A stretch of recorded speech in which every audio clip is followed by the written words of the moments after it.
Well, we are out here for many reasons, okay? The union has been filing grievances for years now, and we file OSHA complaints. We had meetings with the Department of Education. Consistently, we meet with the superintendent's office, with the commissioner, and yet they fail to take action on the issues, the critical issues affecting educators in this district. All right? Our brothers and sisters on St. Thomas got ACs. All the classrooms are outfitted with ACs in the district of St. Thomas, St. John. However, that is not the same on St. Croix, and that is a major issue.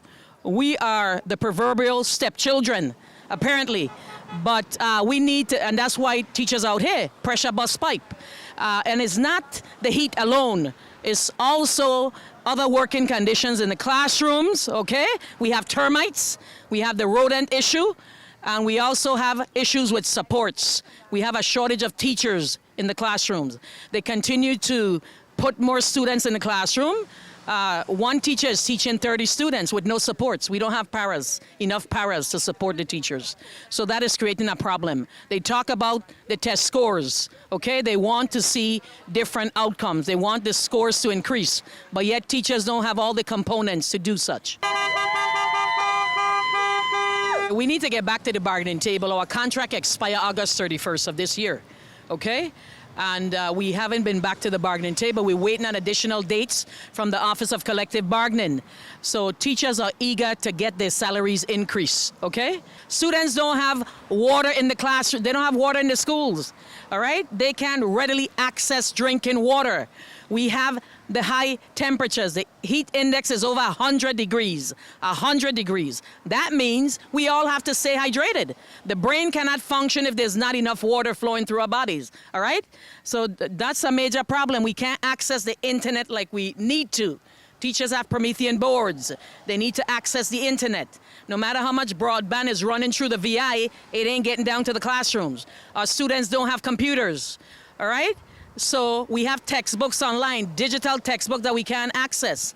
So we are frustrated. We don't have copier machines. A lot of mandates are being put on educators, but nobody's delivering. There are no deliverables. They're not giving us what we need. They're not giving educators what they need.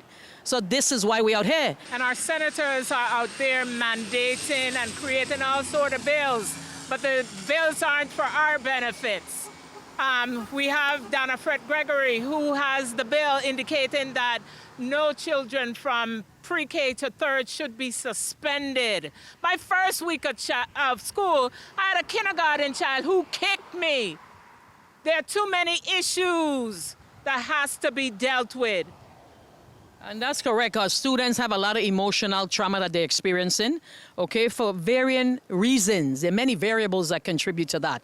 We don't have the wraparound service in our schools. If the legislature want to implement that bill, then they need to send the personnel, put more money where the mouth is, all right? Fund programs and bills that they're bringing out, because all of these mandates, a lot of them are unfunded, underfunded or unfunded. St. Thomas didn't have anything because they have the ACs. And that's one of the reasons. That was the biggest issue, the heat. So they decided not to partake because they have all they need. They have the ACs. And a lot of work was done on the St. Thomas schools. They didn't do nothing on St. Croix. Nothing was done. We came back and our classrooms weren't touched. Programs weren't held at schools because they were supposed to have repairs happening. They didn't do anything on St. Croix because the leaders failed to expend the money and put the contracts in place to do what they're supposed to do, like, you know, install the ACs. They didn't purchase any ACs. They didn't purchase them. That's why this action happened today, as a result of their lack of action. But we'll continue to fight. We'll continue to file a grievance, file a OSHA complaint regarding the working conditions, and any violation of our contract, we're going to file grievances. So we may be in court before you know it. We may be in court to have the judge settle this mess that's going on. How long are we expected to stay in these classrooms? Even the abbreviated day is not a panacea, a total panacea.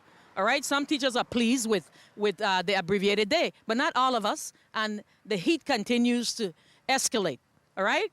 And when the heat escalates, I mean, no learning is taking place, sir, none. Our brain can't function when it's too hot. We shut down.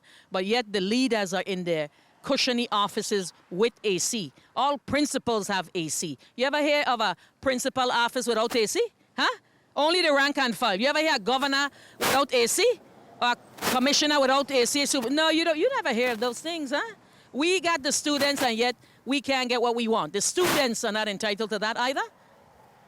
By golly. We gotta stand